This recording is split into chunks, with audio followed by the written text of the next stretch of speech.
realize this would have been better if I could have set both of these machines up with their own monitor and their own mouse and keyboard, and I just don't have that type of space right now. I'm really going to need to work on that.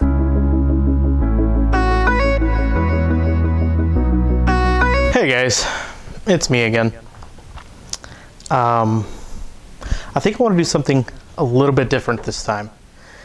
Today, I have 2 computers to build, but I want to try something. 2 birds with 1 stone, if you will. I want to try single channel versus dual channel, but not in the way that otherwise I would see it done. Neither of these 2 systems will be gaming systems. Both of them will be doing basic office operations, Word, Excel, things like that. So I want to see exactly how much I'm leaving on the table going with 1 stick over 2. And I want to see not just like the numbers. I want to see, can you actually perceive that difference whenever you are in Office, like if you're opening Word, if you're opening up Excel, or even, you know, if you're just browsing the web, like if you were to open up Chrome or any of those things. Can you actually tell the difference in just regular Office use, not in gaming, not in editing anything, or not anything else like that? Now, these two, well, I wouldn't even say kits. This stick of RAM and these 2 sticks of RAM are not equal. This one is rated for 3200 megahertz. These are both rated for 2133. So what I'm going to do is I'm going to go into the BIOS, try to set both of these things to the same frequency so that they're on even playing grounds. This will be 1 8 gig stick versus 2 4 gig sticks, so both systems will have 8 gigs of RAM set in BIOS to the same frequency. Both of them will be running the same Ryzen 3 3200G, and both from one of these Acclimator SSDs. Both will be on the B450M DS3H motherboard from Gigabyte, and neither one of them are actually going to be in a case at this point. I'm just going to set them on the box, put everything together, install Windows, and see where we go, see what we get performance-wise after that. And we'll get back with you after that, see where this goes.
Okay, so It took me a little bit to actually get everything done.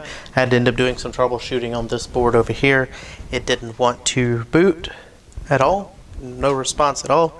So I ended up taking things off of it, starting putting it back together one at a time to see, which piece was the piece that was not working. And as I was putting it all back together, I ended up getting everything put back on it, and none of the pieces were the pieces that were not working.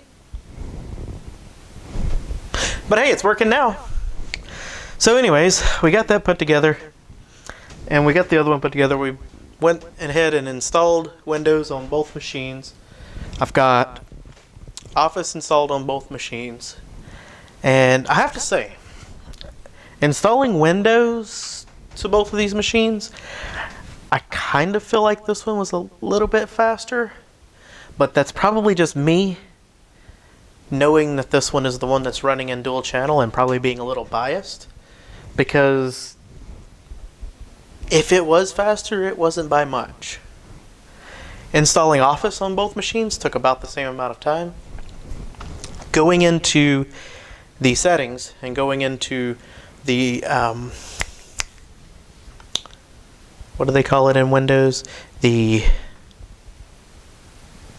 the security settings where you get to... Oh, Defender. That's what it is. When you're going into Defender, there was a tiny bit of lag there for just a minute, but it happened on both machines, and it felt about the same. But most everything else was popping right up just as it went. So, anyways, both machines are running. I've got them hooked up here. I'm going to start one, and I'm going to time it and see how fast it goes. And then I will start the other one, and I will time it and see how fast it goes getting into Windows. See what the actual difference is between both of them. In case you're wondering, I did already go into BIOS and set them both to 2133 megahertz on the RAM, so there's no advantages there for either system. The only difference between the two of these systems is going to be dual channel, single channel. So let's get this started, and we will see how long it actually takes for us to get into Windows over here. So get my screwdriver and get ready to hit start. Start. Okay. So we're starting up.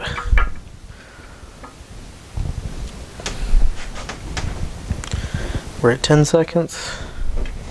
12.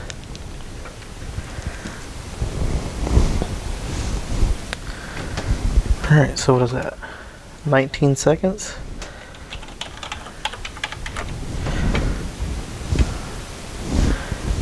So about 30 seconds getting into Windows. And that's including me actually having to type in my password. It was about 19 seconds when it showed the other screen.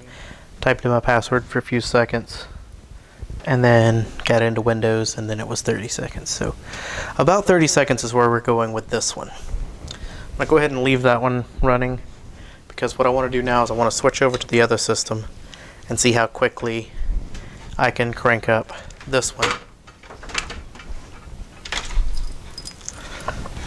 I feel like somebody is going to tell me in the comments that I'm not actually cranking my PC, but okay, I am. Alright, so get ready to hit start, get ready to hit that, and go. Oh, I did not hit it. Go. Alright. So here we are going. And this one is with single channel.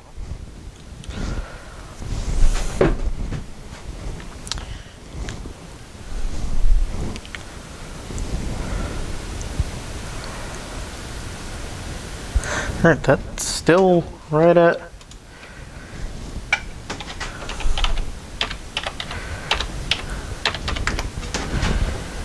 That's still right at 30 seconds right there.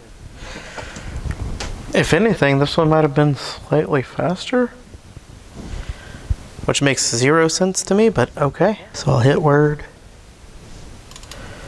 and start.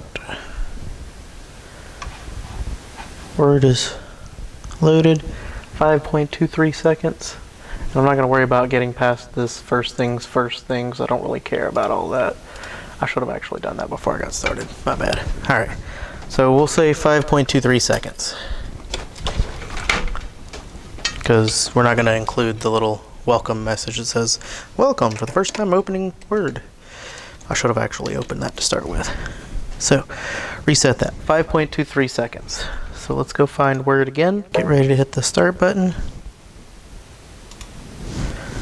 Hitting the start button. And stop.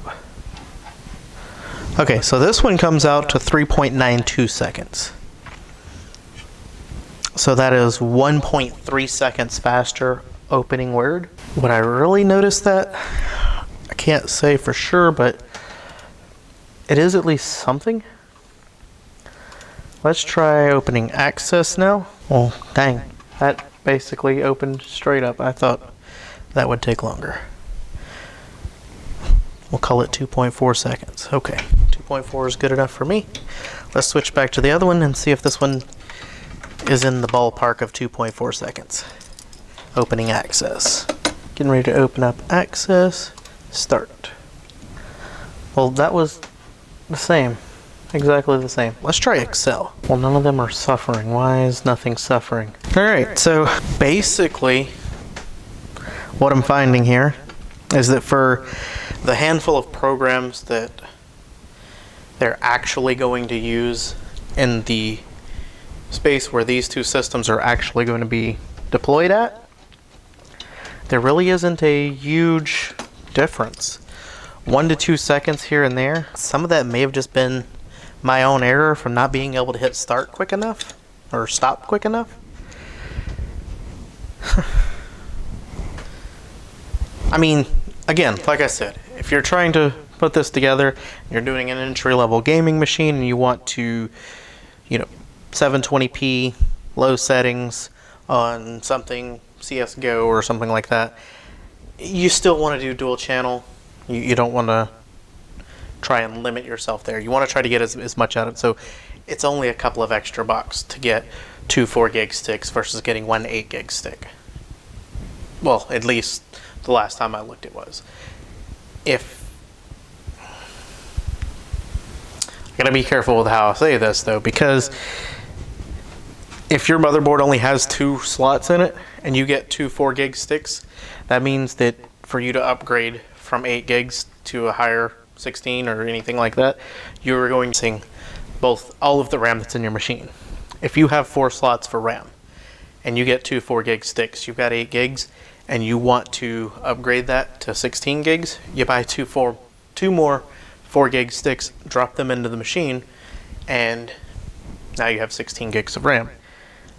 And that's good. If you have only 2 slots on your board, and you plan in the future to, save up a few dollars, throw in an extra 8 gigs to make it 16 gigs, then you're only going to be able to get the 8 gig stick, the single 8 gig stick, because you'll end up falling down that other route where you end up having to replace all of the RAM instead of just buying the part that you need. So pay attention to what your board has. If you have 4 slots and you can get 2 4 gig sticks and it's $1 or $2 more than getting 1 8 gig stick, I would do that just so that way you can still be in dual channel right now. Really, with this system is pretty versatile. With this board, you can upgrade this to take out this 3200G, you could put in a 3700X, you could put a 3900X into this board and still run just fine. And if you go with something like that, if you want to upgrade during the future, you're going to end up replacing those 2 4 gig sticks anyways. You may even end up replacing that single 8 gig stick, because you might even want to go further than that with it. So keep into mind what your overall goal is with the system, because saving a few dollars now or spending a few dollars extra later might affect what you end up having to do whenever you start upgrading. So definitely keep in mind where you're planning on going with this.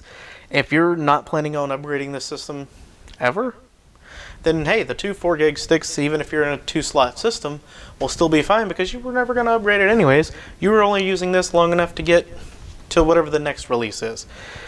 So just keep in mind what you're trying to do with your system as you plan out what you're buying. But if this is not going to be like hardcore gaming, and you need the bleeding edge most, if you're doing just an office system,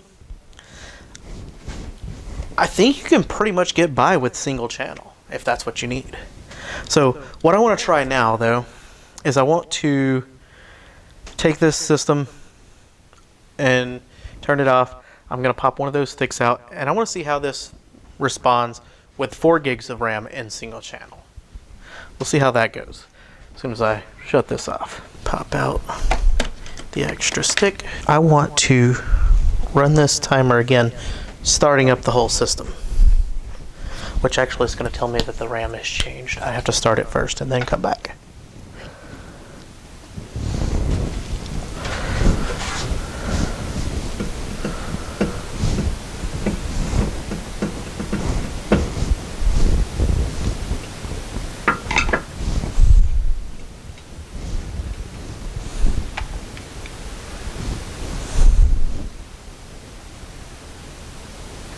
Actually, it didn't tell me that the RAM had changed. It took us 22 seconds to get here.